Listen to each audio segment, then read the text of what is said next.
Alright, ladies and gentlemen, I'm here on the show. I'm here to talk about some wrestling news. I'm going to go over some quick wrestling news here, and then I'll give like a quick, short version recap of Monday Night Raw from last night, because I don't really feel like doing a full recap.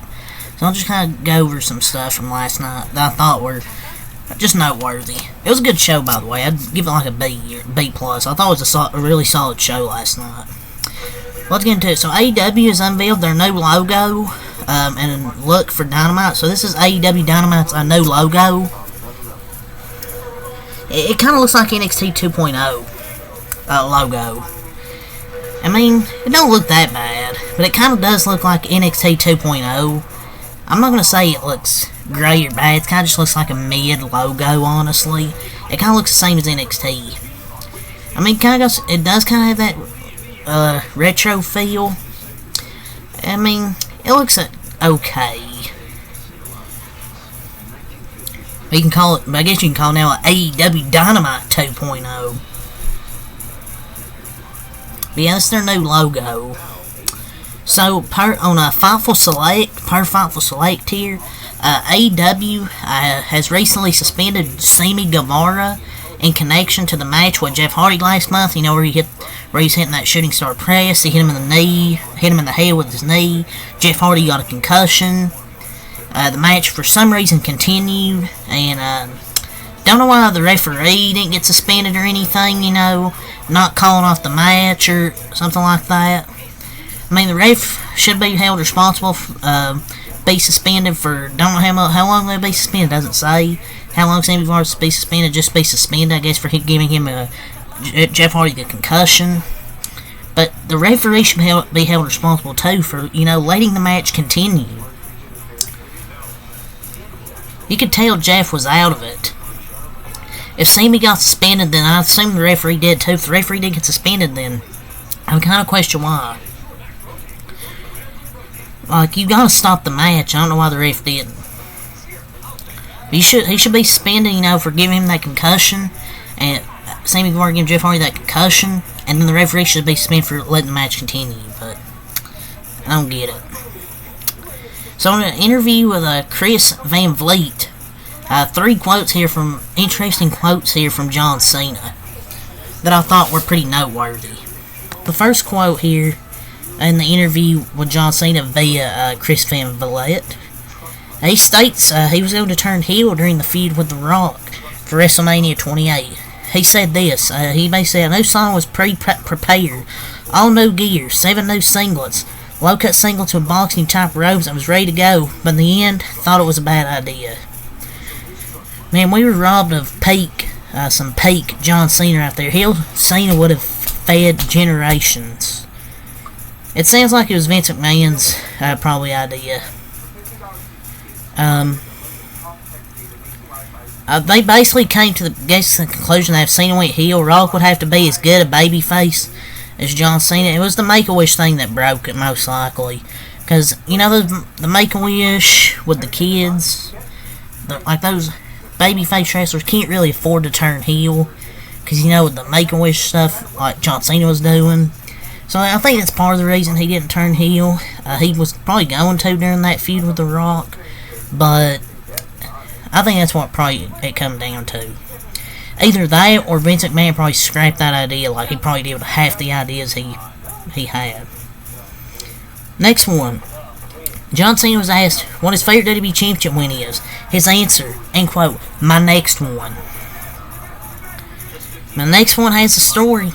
I mean, break Ric Flair's record. I mean, I'd like to see him break Ric Flair's record. I'm all in for it. He still has a passion for a 17th title to break Ric Flair's record. But could he win the World Championship now? I don't know. Possibility. Maybe a comeback story between his 17th title. Which I think he should break. I think he should break Ric Flair's record. Will he? I don't know. Because he's been putting over a lot of people he's been wrestling, so who knows.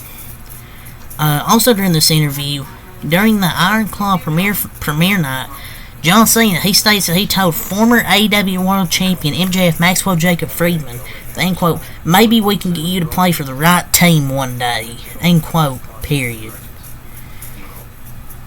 Cena knows what's up. He knows what's up with Maxwell Jacob Friedman. I could see him coming to WWE one day. I'm not going to say now, but I'll say within the next few years, I think he'll come to WWE. People never thought Cody Rhodes would come back, but he ended up coming back. He's now one of the biggest, is the biggest baby face of the company. Their biggest star. Who will probably become champion at WrestleMania. I could definitely see MJF in WWE in probably like the next 3-4 years. Honestly. I think he would fit, and I think he would still fit with WWE. But yeah, those were some quotes from that interview. 7 years ago today, and WWE Goldberg defeated Kevin Owens to become Universal Champion. Oh yeah, one of the top 5 worst decisions WWE ever made. So Seth Rollins versus Drew McIntyre for the World Heavyweight Championship has been confirmed as the co-main event for WrestleMania Night 2. No shot. But co-main event. There's no such thing as a co-main event, dude. I mean, yeah, they have it. But this isn't boxing or MMA. There's no such thing as a co-main event. You're the main event or you're not. Simple as that. There's no such thing as a co-main event. You either main event or you're not. I hate it when they say that, ooh, the co-main event, like Pendejo face.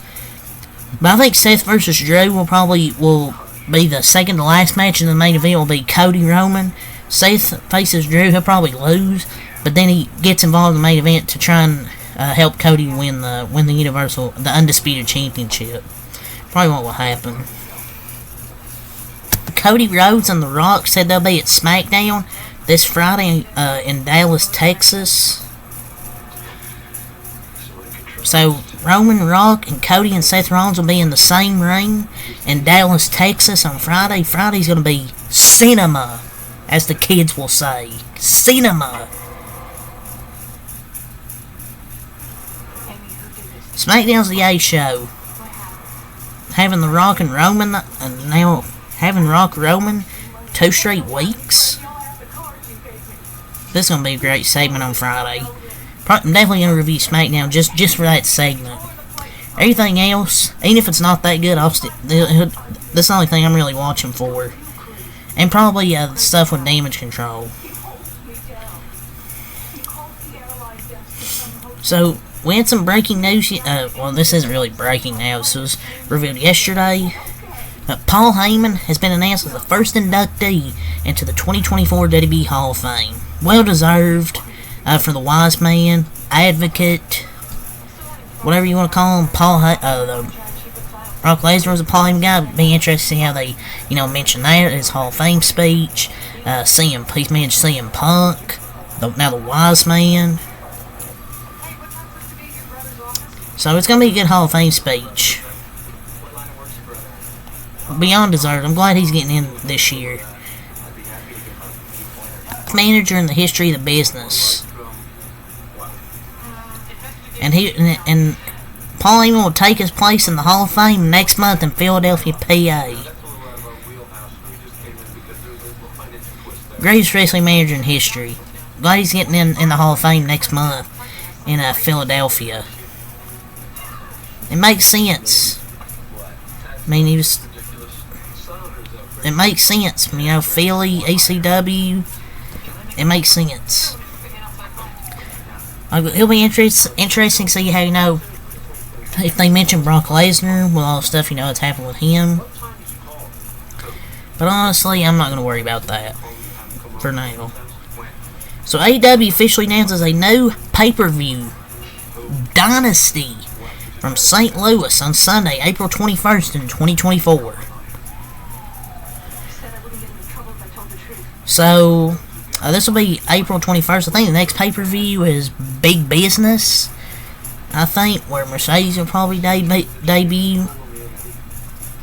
We'll see how this pay-per-view goes. It's called Dynasty.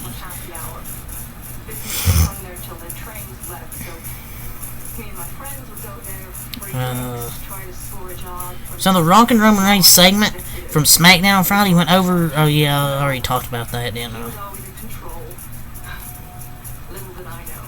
I don't think I did.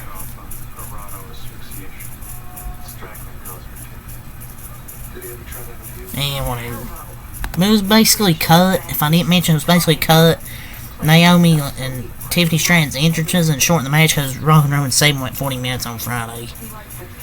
Take notes, Cody and Rollins' segment only went 20 minutes. But, yeah, it's really all I have to say for the news. So let's get to a quick recap from Monday Night Raw last night. So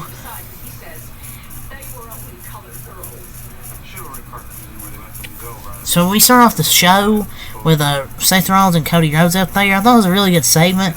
I know Seth said diarrhea and Dwayne. I saw a lot of people like, "Oh, come on, man." He was kind of just making fun of The Rock. He came up with that himself. He tries to be like cool like that, oh diarrhea and Dwayne or something like that. Nothing can be worse than Roman 2015. Suffering succotash. Nothing can be worse than that. And yeah, it was kind of lame, but that was the point. I think it was the point, kind of just making fun of The Rock when he's said in the past, like, popcorn farts, oh, candy ass pal, whip that candy ass pal. Yes, Rock's probably destroyed Seth on Friday. It was still a great segment, though. The crowd really saved it chanting diarrhea. The pairing between him and Cody is still good. Like, it's still, I don't want a heel turn from Seth Rollins. It just wouldn't make sense for the story. I know people are like, Vince McMahon. Vince McMahon's gone. He's far away from the company. It was just Seth Rollins saying that. But the way they're saying, like, making these promises, you think he's facing The Rock for the title. Yeah, I think Seth really said that just to get a pop from the crowd. You know how Rock would say similar things. You get pops from the crowd. But yeah, it was kind of lame. I won't lie. It's kind of lame. Definitely could have said something way better. But honestly, I guess that's what Seth thought was right after The Rock basically buried him and the world title. At least he didn't say suffering succotash. Nothing could be worse than that. Suffering succotash, son. Roman sure come a long way. If the crowd gets into it, then it hits the mark. It's the same with The Rock's like STD name for Baron Corbin when they had a segment. I think it was like before the COVID era. In both situations, it's cringe, but the crowd ate it up, so at least that saved it. Cody did a great job though with his segment. But that was a good segment to open the show. Adam Pearce announced that there'll be a gauntlet match next week, 6 guys. The Adam Pearce will have the winner will face Gunther for the Intercontinental Championship at WrestleMania. Ricochet, Chad Gable, Sami Zayn, Big Bronson Reed, yes, Big Bronson Reed. They're gonna make sure you call him Big Bronson Reed. Shinsuke Nakamura and JD McDonald's in a six-person gauntlet match. Probably be Sami Zayn and Chad Gable in the final 2. Hopefully Sami Zayn wins, but I wouldn't be mad if Chad Gable won. It's either be one of those 2, and I wouldn't be mad at that. I think those 2 should be the final 2. I mean, maybe they kind of dropped the ball. It could have been a 6-person match, but I think it'd kind of be an awful idea. The card is too loaded for more double bookings. You can't just have a ladder match for the U.S. title, for the IC title. Gunther and Dominic had a good match. And it was a pretty good match. 2 heels. Dom's moveset is really good, and eventually he'll turn back babyface. But Gunther low-key looked like the babyface out there tonight. Or I should say, or last night, Dominic, excuse me. But yeah, Gunther beat Dominic in a good match. That's really all the noteworthy stuff from Monday Night Raw. Liv Morgan Becky Lynch stuff continues, where Liv Morgan caused a DQ. So yeah, but solid show from last night. So I'll say for the wrestling news and a quick Raw recap from last night. So until next time, man, peace.